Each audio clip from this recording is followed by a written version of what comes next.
And he'll be discussing his culinary transformation right after the programme at channel4.com/talk. The programme contains strong language throughout. There you go, bud. There's your bacon roll. Ed Devlin is a happy-go-lucky fast food vendor from Newcastle.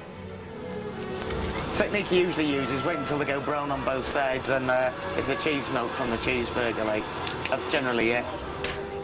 For 3 years, he's been working the vans around the city, keeping the locals happy with his charm and cheeseburgers. There's your chips. I don't have to do much in my job apart from just be reasonably pleasant to people. But easygoing Ed is soon going to have to start being a lot less pleasant because he's about to be transformed into a fierce, uncompromising head chef. In just 4 weeks' time, he's going to be commanding a team in a top-level haute cuisine cooking competition. He'll be competing against 3 teams of professional chefs from some of Britain's finest kitchens. David Larris, the head chef at one of London's trendiest restaurants, is going to be teaching Ed how to be a cordon bleu cook. To pull off being a chef, it takes years and years and years, and some guys still never get it right. So it's going to be one of the hardest things I've done for a long time. To toughen him up and to learn how to command a kitchen, Ed's also going to be trained by the famously hot-tempered top chef, Gordon Ramsay. I don't want to see a wimp. I can't stand wimps. Cooking's not laid back. You know, it's a young man's game today. And boy, oh boy, do you need a huge pair of bollocks to get to the top. So I want to see someone charismatic. So in just 4 weeks, will Ed Devlin really be able to transform himself into the next Gordon Ramsay?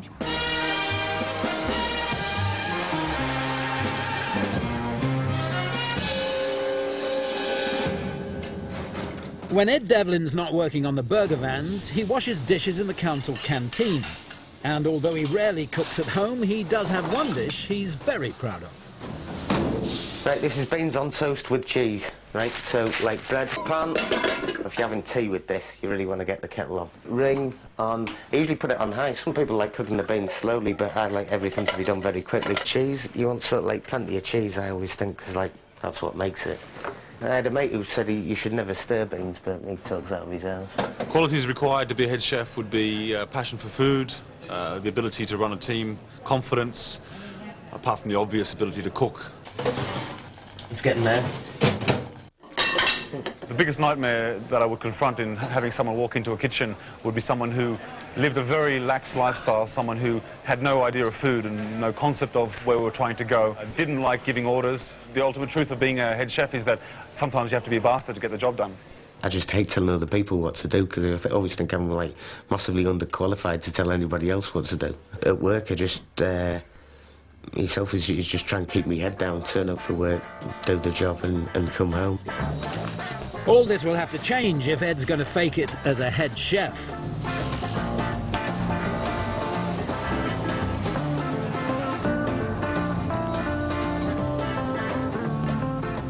While he's in London, Ed is going to be living with David Larris and his family. Hello. Oh, yeah, How are you, David. mate? Ed, is it? Yeah, that's Come right. on in, mate. Thanks. Welcome to Bertram Cottages. Thanks very much. Is it just me there, then? It says you, yeah? How great, so I can have the top bunk. You can sleep whenever you want. Okay, let's head down to the kitchen and... So soon. no time like the present to get you started. Haven't got that much time. Instead of offering him a meal, David asks Ed to cook dinner so we can check out his culinary skills. Other kitchens and this kitchen. So, I've got a few bits and pieces lying around for you. There's something in the fridge that might surprise you. There's some veggies. All yours, mate. David isn't going to give Ed any help whatsoever. Right.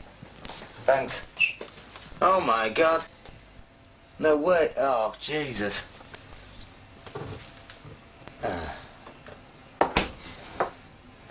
I'm going to have to cut that head off. It's spooking me.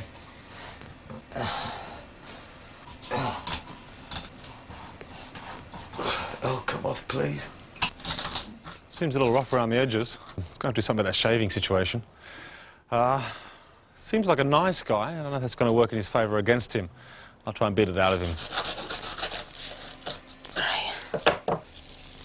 You're mincing it out there, Ed? No, it's all right.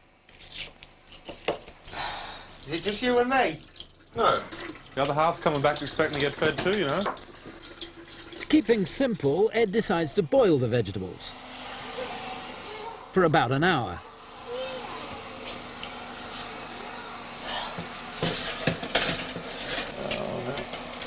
Sure I could have got mine out than that. There you go. That's one for you. Thank you. It's all right, you haven't tasted it. Can you give it again? Yeah, sure. Yeah. It's, After you. His face. You screwed up the fish totally, basically. I think you've got minced fish, and I've got a little bit of fish, and you know. What do you think? More importantly. I see what you mean about the broccoli. I'm sorry, the fish is horrible. So, down the local Chinese, then, is it? Yeah. Probably, yeah. Find the sausage. I'd be fibbing if I said I wasn't nervous about the whole thing. You know, sure I'm nervous. I'm nervous about sort of like a lot of the stuff that I've got ahead of us. Like, you know, all I can do is put the whack in and whatever comes, comes. To give Ed his first taste of the wonders of haute cuisine, David has taken him to lunch at the Fat Duck, one of the country's best restaurants. Here we have the slow-cooked saddle of lamb, served with a petit of lamb tongue, a coffee and garlic dentelle, and onion puree. Lovely presentation too. See, I mean, I was talking about, that's not overdone with presentation, but it shows real sophistication. Yeah. Yeah. As I said yesterday, the last thing a master learns is simplicity. That's the tongue, isn't it? That's the tongue. That is gorgeous. All right, I'll have a bit of it. John, you won't be offended by it. It's actually very tasty.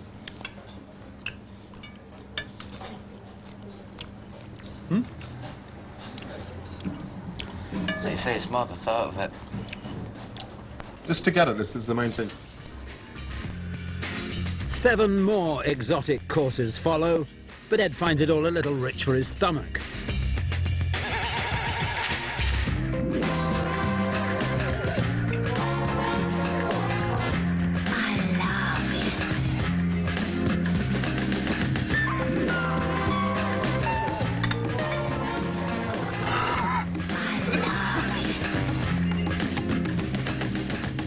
Pained face there, Ed.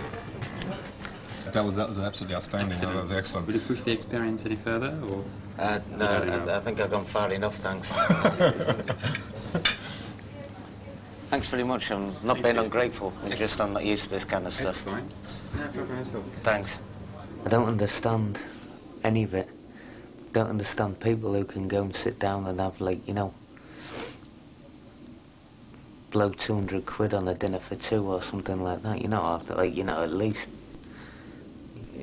ridiculous money, £500 or whatever, like, you know, it's... I don't understand it. It's beyond my comprehension, like, you know. It's Monday morning and Ed's first day in the kitchen. But first, David wants him to look the part, so they're off to a chef's outfitter in Soho. Okay, Ed. See what you look like. Hey. Ooh, wow. Straight out of a commercial. What's that commercial? See, we look dangerous now with the hat on, doesn't he? Look dangerous. Actually, I like the hat. Kind of urban, Luke. How's that? That's the business, isn't it? Right. Let's do the last bit then. You can't go into a kitchen without a set of these. Here's your knives. Tools of the trade. A set of Gustav knives.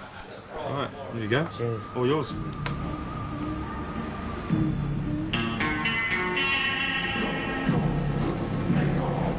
You get this shaved off, eh? Well, Ed, new man, eh? All right, let's see if you can cook now.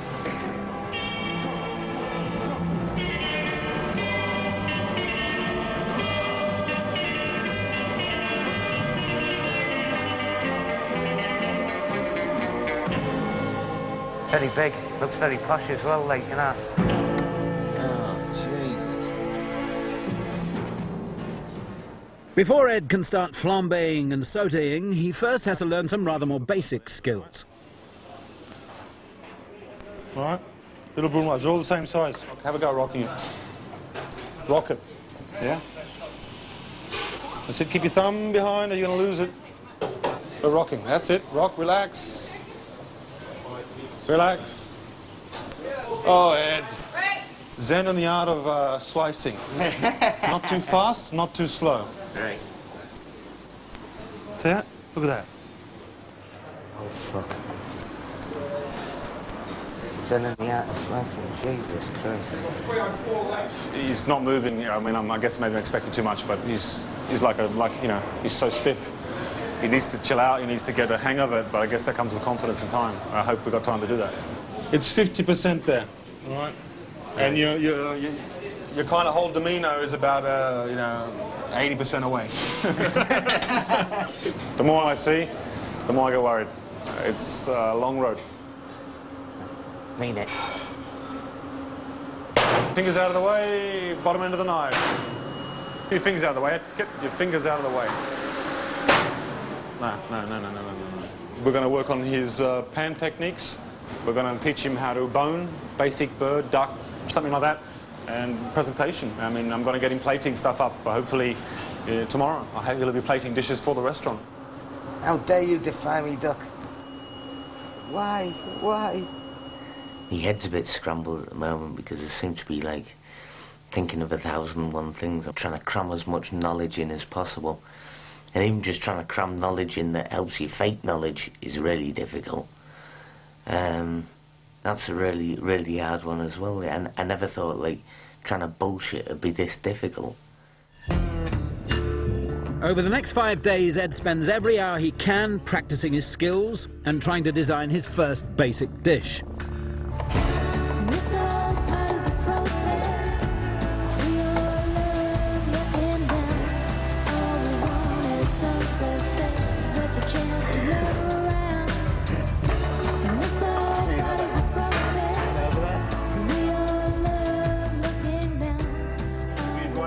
By the end of week 1, Ed has created his first ever restaurant-quality dish, duck with cranberry sauce. Cool. You know, it's only the end of the first week, but for me, you know, as time's gone on, I really want to win this one, like, you know. I want to come out on top because it doesn't happen that often.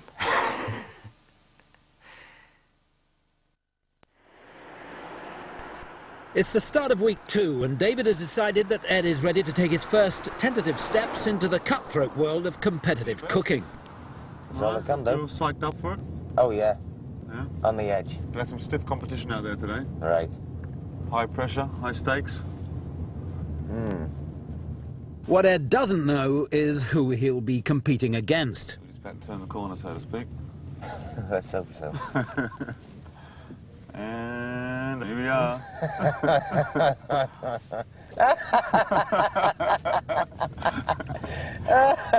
You up for it, Ed? How many am I cooking for? I'm not fucking Jesus, you know. I've only got 3 duck breasts.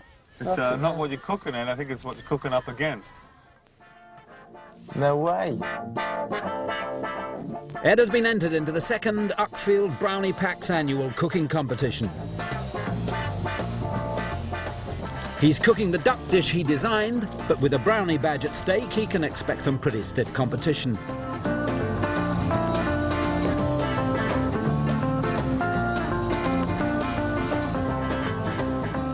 In third place, we have the beef stroganoff and the sweet and sour pork. Would you like to come up and receive your prize?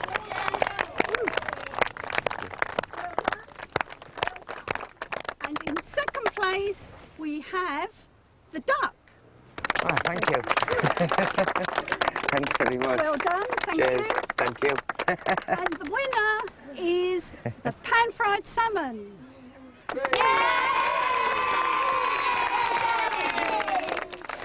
It was good just to get a bit of practice in, like, you know, doing stuff solo. We took on the 8-year-olds and you Came came through. second. For Ed's final test, he has to design a 3-course haute cuisine menu. So with David's help, he sets out to learn all about produce and flavours. See how that stays? It leaves an imprint? If I was picking out of these 3, that's the one I'd go for. These are really cool. These are great. These are really good for braisings. Right? That's really nice. We get it almost every night when that moon is big and bright as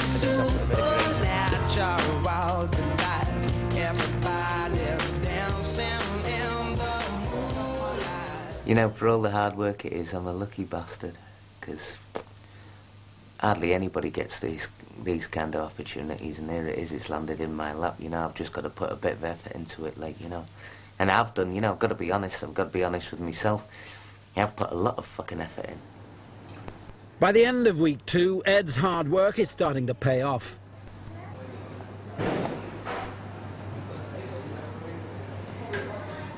Good, mate. Excellent. This is great. They're all the same. Tell you what, Ed, you're looking like a chef more and more every day, mate, you know? I think he's got potential to learn the skills. Ed has got the potential to learn the skills, but we're going to have to just bring out that authority thing in him. He obviously doesn't like telling people what to do, and that's just not good enough. If Ed's going to fake it as a head chef, he's going to have to appear to be authoritative and in control. Hey, how's it going? Acting coach Donna Berlin has got the difficult task of trying to transform nice guy Ed into a fierce, arrogant chef. She's come to Mezzo to meet Ed and secretly watch him in action. The key skills, as far as, you know, him using a knife and tossing a pan, all that sort of stuff, are coming along. Right. But he won't be able to hide the fact that if he's not taking control of the situation. He's having problems gaining authority. Yeah, definitely. And the look and the stance and the attitude and all that sort of stuff. A slight air of arrogance, he needs to develop that. I'll talk to you later on. All right. Bye now. Ed, mate, Ed. Come on down, I want to show you another aspect of kitchen work. All right, Ed, this is the pass, mate, OK? Why don't you step back there with the runners, all right? Watch what I do, and then you can have a little crack at it, all right? OK, new order, 804, rien avant. 1 halibut. When a chef takes the pass, they take command of the whole kitchen. It's a high-pressure job that demands composure and authority. Service, thank you, 8. Let's go, I feel a rush coming on. Give it all to me, or don't give it to me at all. He swaggers, doesn't he? He really swaggers. Anyone?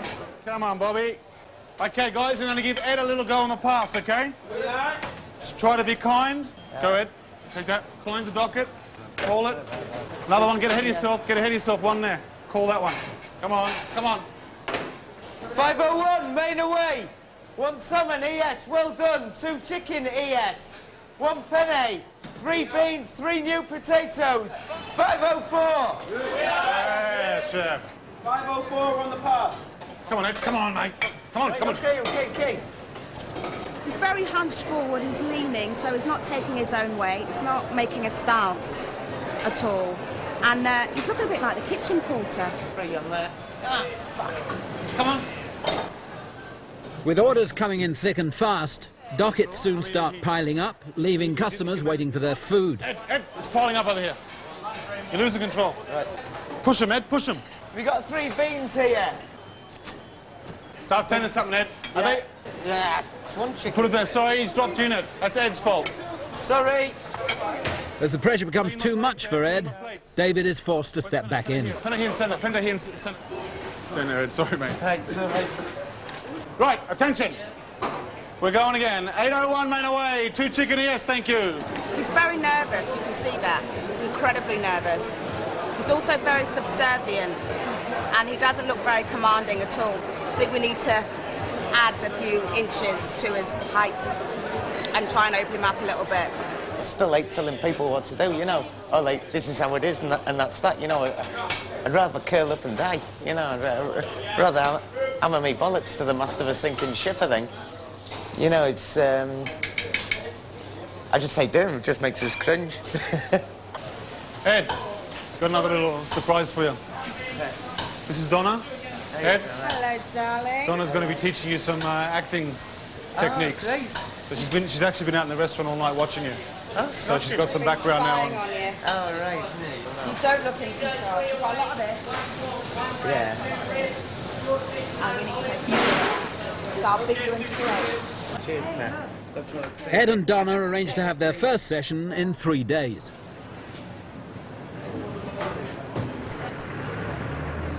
After 2 weeks at Mezzo, it's now time for Ed to move on. Thanks very much.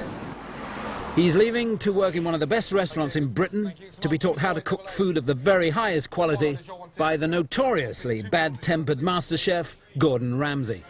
Sauce boiling hot, please, Rupert. Nice guy Ed, who hates authority, is going to have a tough time in Mr. Ramsay's kitchen. It's been great, thanks a lot, I've enjoyed it. Good luck down there, give him hell, eh? It's a very cold, cutthroat standard at this level. You know, I feel a bit nervous now about going to Gordon's. I wasn't really up until sort of like, you know, about an hour ago. He's going to feel left out, he's going to feel awkward, he's going to feel stupid. Like the same as starting any new environment, any new job, just fear of the unknown, more or less, like, you know, but with a bit more added with everyone saying, like, you know, he's a complete psychopath. I can spot a talented cook within 2 minutes of being in the kitchen. Oh, fucking hell. Yeah, Chris, quickly say hello to Ed. I know it's not the right time now. Ed, Chris, Ed. Conrad, say hello quickly, please. Get them done with. Conrad, Ed. Give him a few days. Come on, Tom, push bar. Nicky, get the fuck out there.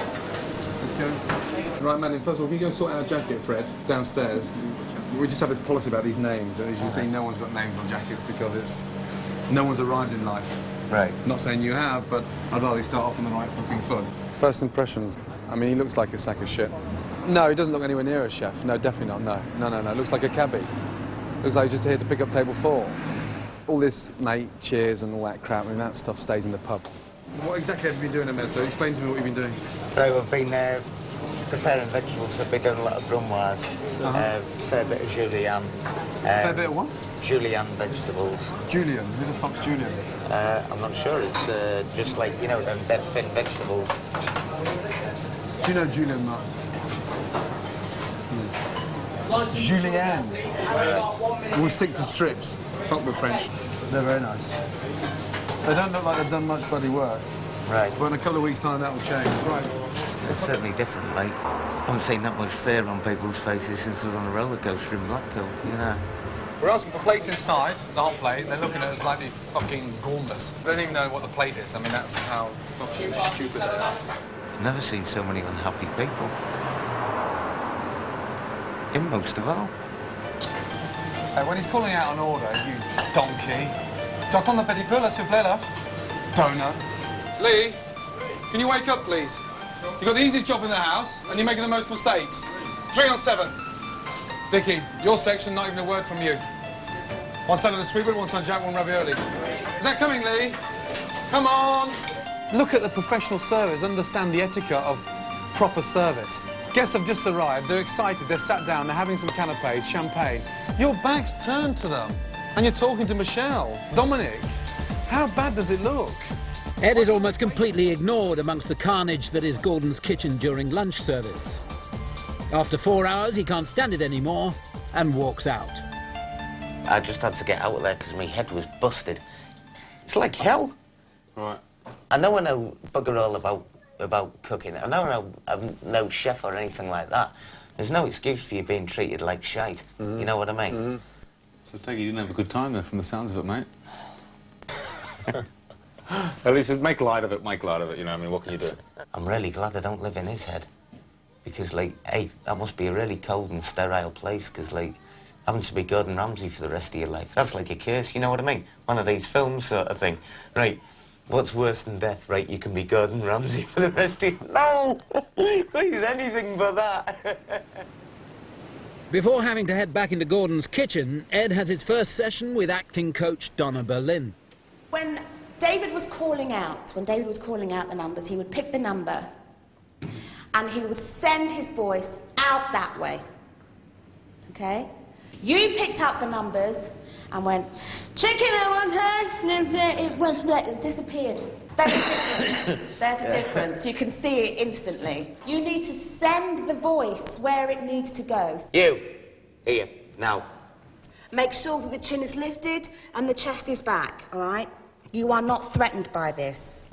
Okay, I just want you to think about raising your chest just a little bit. Just raise it towards the ceiling. You need to have the right posture. The posture has to tell the person that's looking at you that that's right. They reinforce what you're saying. Ed Devlin, send it out.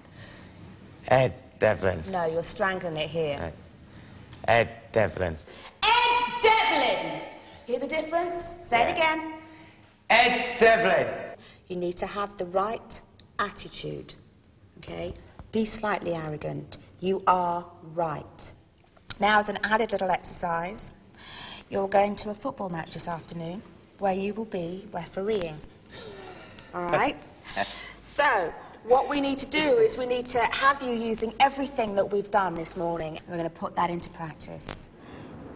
What Ed doesn't know is that the match he's reffing is between Mezzo and a team from the restaurant of ex-professional footballer Gordon Ramsay. Stand off them. Don't go in until you're really sure you can actually take the ball and the player out at the same time. OK? Make sure no one invades your space. Look them in the eye. Tell them what you want to tell them. Right. I heard him boasting before he's going to beat you guys by 10-0, all right? Just keep the posture up. Don't drop the head. Don't close down. The bigger they are, make yourself bigger. We're not here to play football, are we? We're here to fight.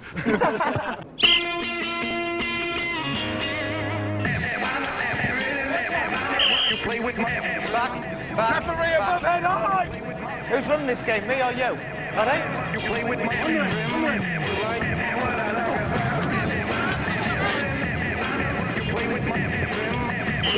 Oh, come on, ref, get on with it. It's enough from there, thank you very much. I won't warn you again.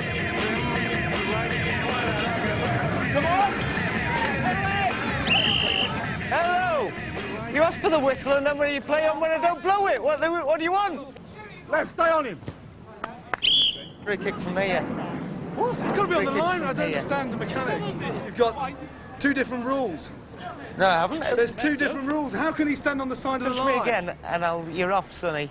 Referee, what's this physical shit? Come on! Just take the fucking kick and stop fannying about. For fuck's sake! With the final whistle, Mezzo have stormed to a 7-0 victory.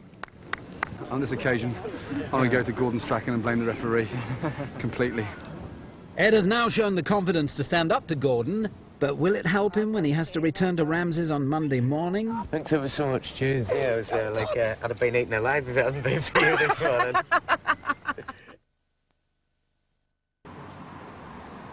It's the start of week 3, and Ed has returned to Ramsay's with a new self-assurance. Gordon is taking his first look at the skills Ed has learnt.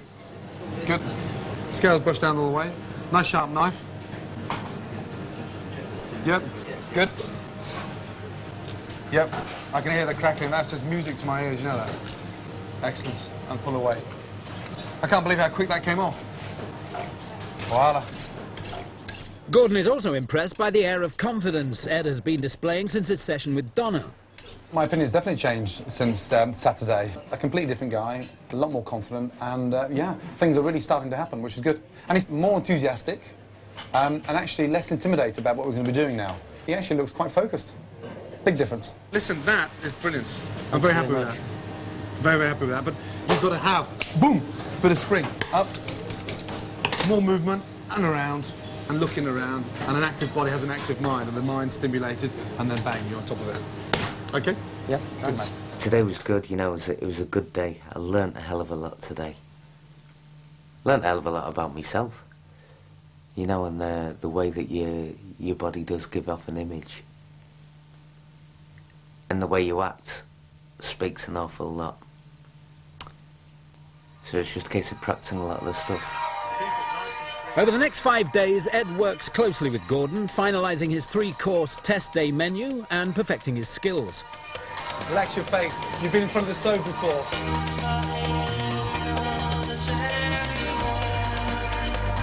Nice thin tortellini, which looks excellent. Don't be scared to re-season it halfway through the cooking process.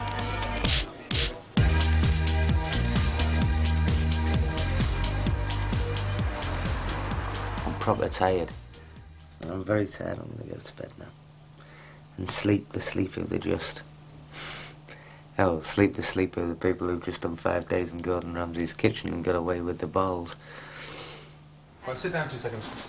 It's Ed's last day at Ramsay's, where his cooking skills have improved considerably, but Gordon is still worried about Ed's demeanour. To be their best friend. You're still too nice, and it's not going to work on the day. And you're going to expose yourself in a way that they're going to smell a rat. Get some aggression in there. Stand different from it. Stand slightly more on top of things. And forget the mate scenario, because that's one big worry I have.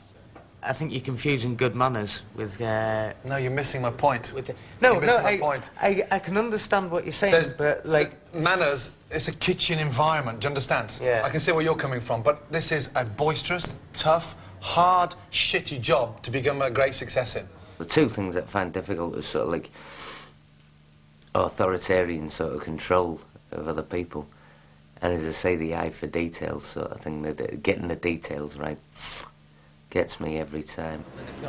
Ed is going to have to appear authoritative if he's going to fake it as a head chef. So in his final week, he returns to Mezzo to start leading a kitchen brigade. Here and Bobby. Les, Bobby. How you doing? Hey, yeah. You all right? Hi. This is Madeline. She's come from Gordon's kitchen. She's going to be one of the Nice team. to meet you. So it's the three musketeers here, and D'Artagnan that animates me. These chefs from both Ramsay's and Mezzo will make up his team in the final competition. David has invited some guests along to try out the three-course menu Ed has designed.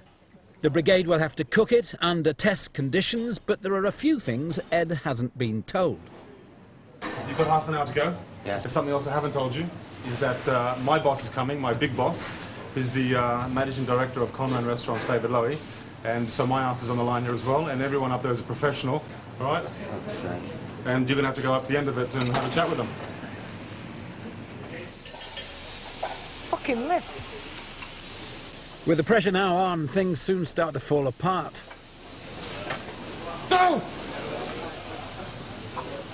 I've just noticed he started to do what I would call the uncertainty shuffle. He seems to be losing grip of the situation now. He did have it together in the beginning, but he's not giving clear instructions anymore either. I mean, they're going to spot all this stuff. They'll lose points for it. What's wrong, Ed? Fucking stick it, and they're supposed to pop back up again.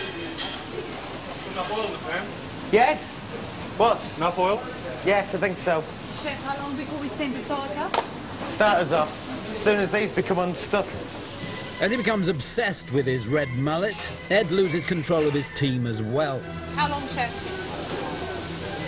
Hold on for a minute. Right, drop. May God have mercy upon my fucking soul. How long, Chef? Drop them now. Yes, Chef. It's 2 minutes now. 2 minutes right now.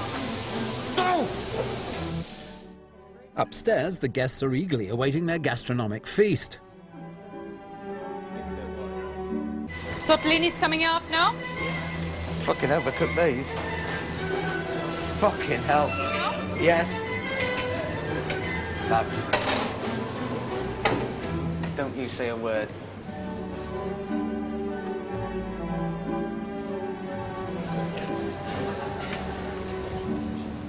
Crunchy. Yeah, crunchy to the extent of almost burnt. I wouldn't say burnt, but I mean, No, it's mine. quite fried. No, mine is. All right, yeah, yours is overcooked. You got particularly well done these, didn't you? I did. No problem, Chef, how long is it going to be, please? Minute. Do you think this is the right time now, Chef? Hey. Are we doing 8 or 6? It's fine. That's 6. Right, take them away. Thanks very much. No, it's all falling apart. The fish was black. Just, you know, slop on the plate where the eggplant was. The aubergine was just shit dish. Unacceptable. You know, I don't know how the duck's going to go, but the first one was crap.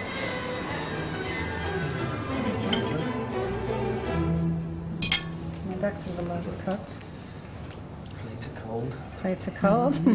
Yeah, well. Poor thing. Certainly some points for effort. Thank you very much. Luckily for Ed, his chocolate fondant and Christmas pudding ice cream proves rather more popular with the diners. My favourite. Is it nice? Yeah. It's nice. It's not too heavy and strong. No. It is. It's good. Through the door now. In the final competition, Ed will face a grilling from the judges. What do I say? So for practice, David sends him in to be cross-examined by the guests. Fucking hell. I live for cooking, so I cook for myself most of all. If I don't do that, then again, I might as well go and dig roads or whatever. Like, you know, choose a different profession. It's got to come from the soul. Can you just say, first of all, just tell us why you chose that menu? The best way to sort of like best way to give yourself a target is to follow a theme. So I wanted to do something around perhaps a Christmas theme. Did we delay you? Was the food sitting around a little bit on the hot plate? It tasted as if it was just sitting there a bit too long. It's like the red mullet was like overcooked, I think, for everybody. The dessert was exceptional, and the other two were just mediocre food that you would find. How are we doing? Well, not as bad as it could have done. A lot of the problems that we ran up against, the things that they were down to me, which in some ways is good. You know, I prefer the things down to me. It allows us to work on a lot of things. To try and sort out their problems, Ed and his team spend the last few days before the competition practicing in the teaching kitchens at Hammersmith College. Without the pressures of test conditions, everything appears to be coming together. We did the red mullet with the vinaigrette today, and it tasted absolutely gorgeous. You know, it was really, really nice. And more I feel this, like, you know, deep within myself, more and more, I want to go the whole distance, you know. I want to win the competition. I don't want any of the judges to finger us, and I will, like, you know, we'll go that extra mile to do that, and we can do it. On the last day before the test, Ed's 3 mentors come along to have a final look at how things are going. How you doing, Ed? Fine, thank you very much. Ed may be confident, but they're not at all happy with what they see. Everything seems to be far too quiet, and Ed isn't showing any leadership whatsoever. Can I make a point? How many people does it take to churn ice cream? So with the ice cream over there? A chef lives and dies by the clock. I'm really pissed off. It's actually this whole nice thing starting to get on my tits now. This whole thing about, you know, just not taking charge is just going to blow it for us. He just needs a whooping, basically. He's just got to get his arse in gear and get out there and do the job he's supposed to be doing.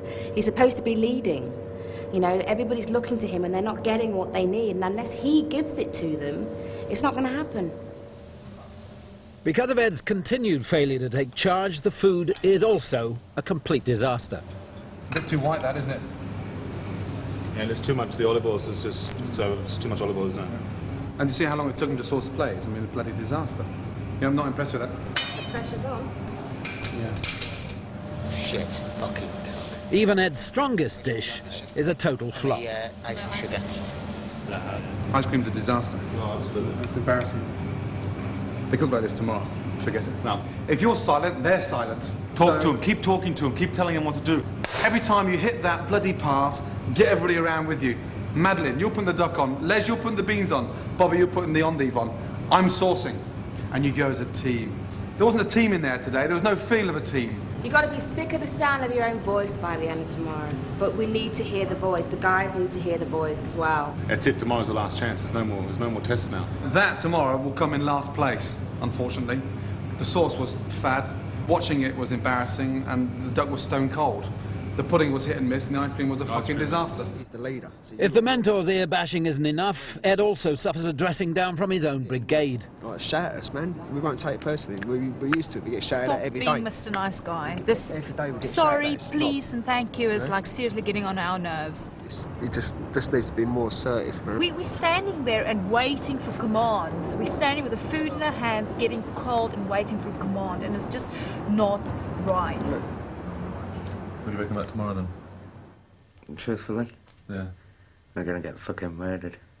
If the attitude is that, you know, it's fucking too late and let's forget about it and we can't do anything about it, well then, I can't do anything about that either. I never fucking said that. I'm going to do it 100% on the day, like, you know. But as I say, let's not fucking live in cloud cuckoo fucking land here, like, you know, and say that today was possible or today was all right. Today was a fucking unmitigated fucking disaster. I'm fed up of coming second. I'm fed up of being like Ed the gallant loser.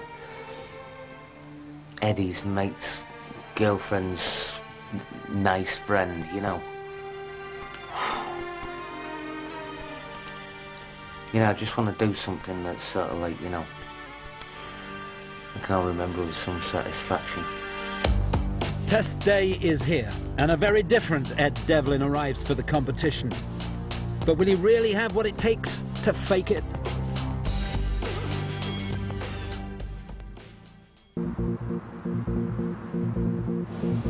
Ed's test day has arrived. Today he'll be competing against 3 teams of professional chefs from some of Britain's finest kitchens.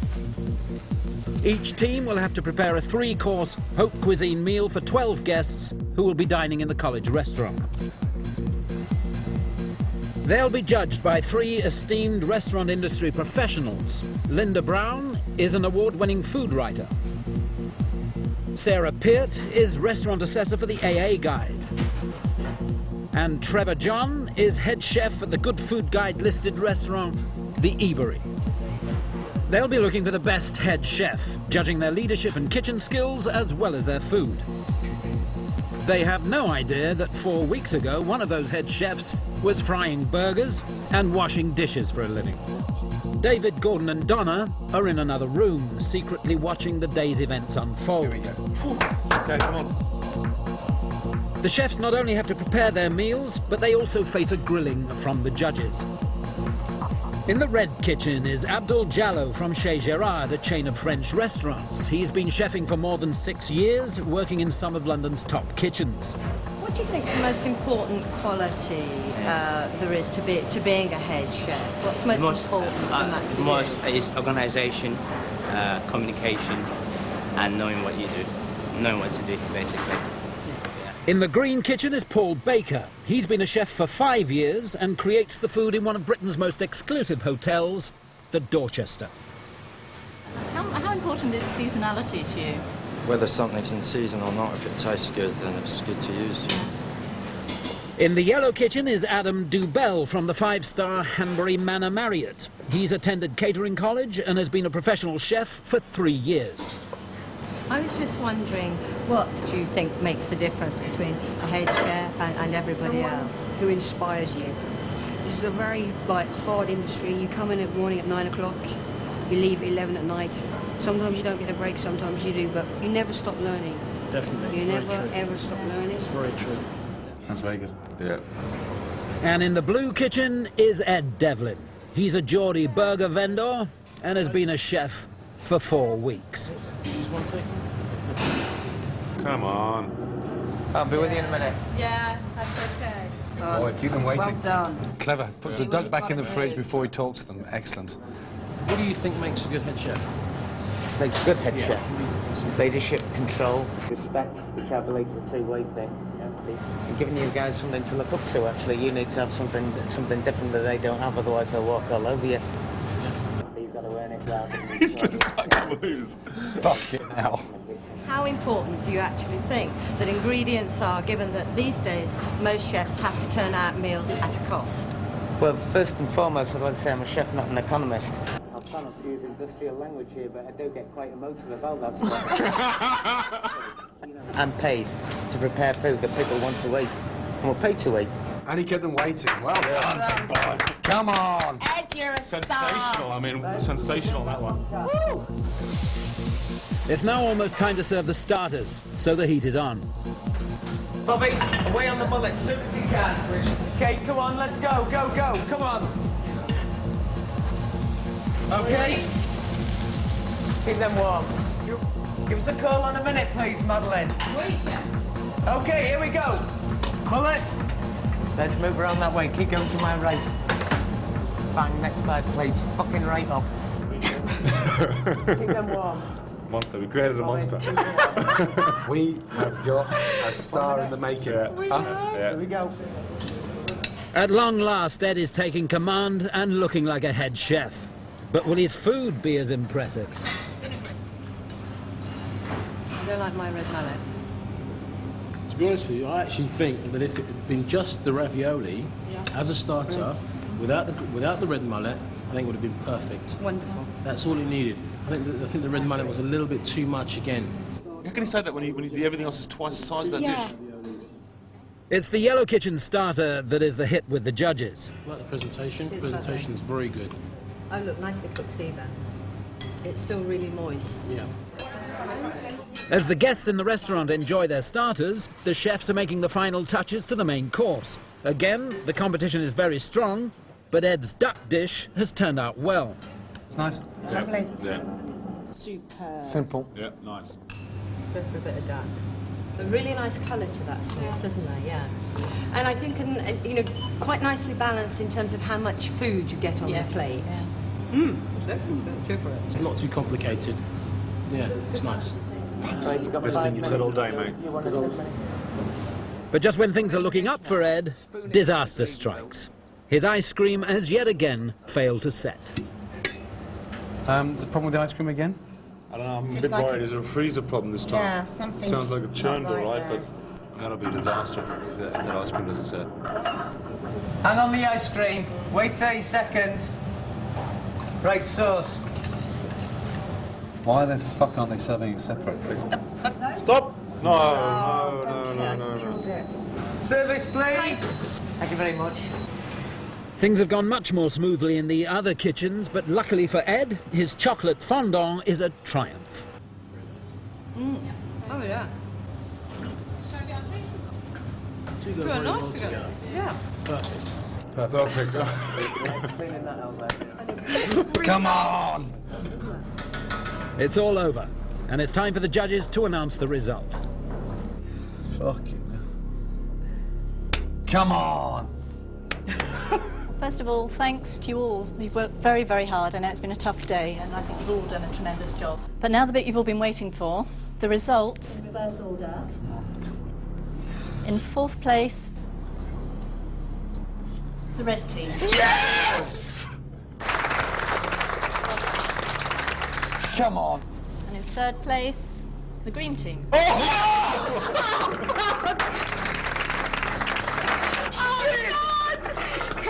on, baby, you can do this. Come on. In 2nd place, the yellow team.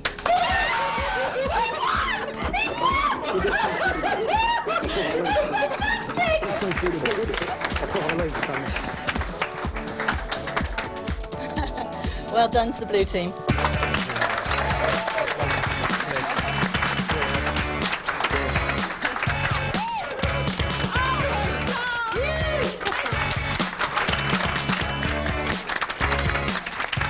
Ed may have won the competition, but will any of the judges spot him as a fake?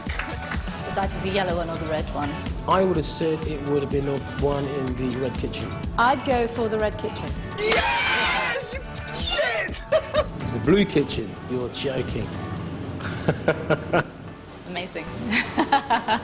I've just pissed myself. It was the blue kitchen. Wonderful. Well, he's really learnt his trade fast. I think it's brilliant. Yeah, definitely. I think it's very, very good. Yeah. I'd have him in my kitchen any day of the week. Ed still doesn't know that he's managed to fool all of the judges.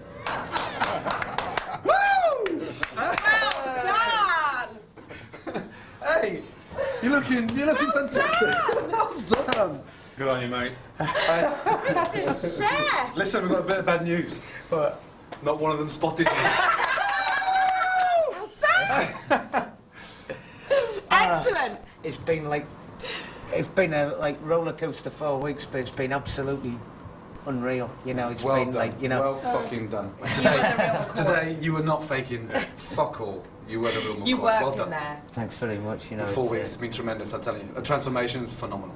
Tell you what, I feel like enriched as a person. It sounds really wanky, doesn't it? But like, it's the truth. I've had such a I mean, it's been a brilliant thing today. It's just topped it all off. But you know, just the thing that people I've met, the stuff that I've learned, you know, even some of the shit that I've been through. Like, you know, it's been great. I wouldn't have missed it for the world. And don't forget that Ed will be online in a few minutes to talk about his culinary transformation at channel4.com/talk. Next tonight, it's movie action as our British gangster season continues with Gary and Martin Kemp in The Craze.